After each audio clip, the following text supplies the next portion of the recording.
Booth संख्या 2 पर मतदान कर्मी मुस्लिम महिलाओं का वो बुर्का हटाकर आईडी से पहचान कर रहे हैं, इससे दबाव बना रहे हैं।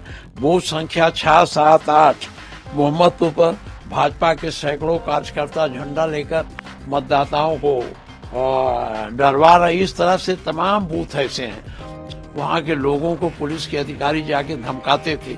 ये गलत बयान है, क्योंकि पुलिस और प्रशासन, डीएम, ये सब सरकार के कंट्रोल में है और ये वही कहेंगे जो सरकार चाहे। लेकिन कुछ शिकायत मुझे मिल रही है कि वहाँ पे एजेंडों को बाहर रखा जा रहा है और मतदाताओं को दबाया जा रहा है, धमकाया जा रहा है प्रशासन के द्वारा, और उनको वोट डालने नहीं दिया। देखिए, ऐसा है, मिल्कीपुर उपचुनाव ये जानती है सरकार, भाजपा जानती है चुनाव हार गई है, और चुनाव हारने के कारण इनके मन में बड़ी उलझन रही है।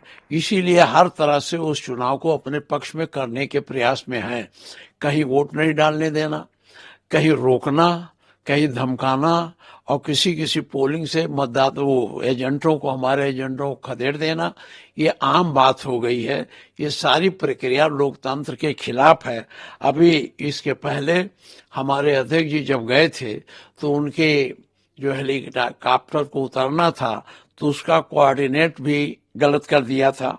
बूथ संख्या 2 पर मतदान कर्मी मुस्लिम महिलाओं का वो बुर्का हटाकर आईडी से पहचान कर रहे हैं, इससे दबाव बना रहे हैं।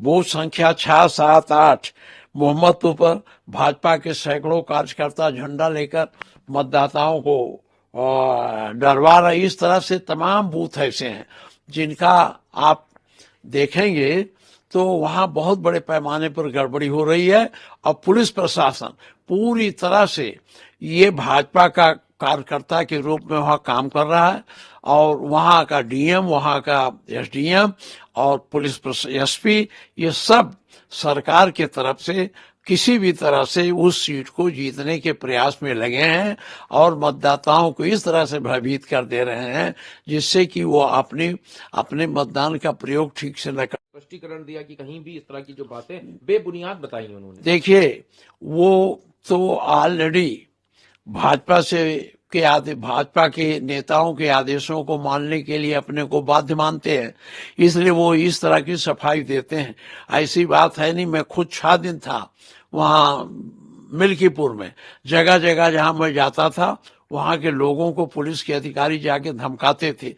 ये गलत बयान है, क्योंकि पुलिस और प्रशासन, डीएम, ये सब सरकार के कंट्रोल में है और ये वही कहेंगे जो सरकार चाहेगी, क्योंकि सरकार जान गई है कि मिल्कीपुर क्षेत्र से वो चुनाव नहीं जीत सकते सामान्य रूप से, इसलिए वो गड़बड़ी कराकर अपने पक्ष में मतदान कराने की कोशिश करके इस सर्टिफिकेट लेने के पक्ष में। कल जब यूपी इलेक्शन सीईओ से हमने उसको एड्रेस किया है और सबको पत्र के माध्यम से जवाब भी दे दिया गया है। हर आदमी तो बता रहा है निष्पक्ष है, उसके बावजूद समाजवादी पार्टी तंत्रों पे आरोप लगा रही है। ऐसा नहीं है, वो तो वही कहेंगे जो सरकार कहेगी।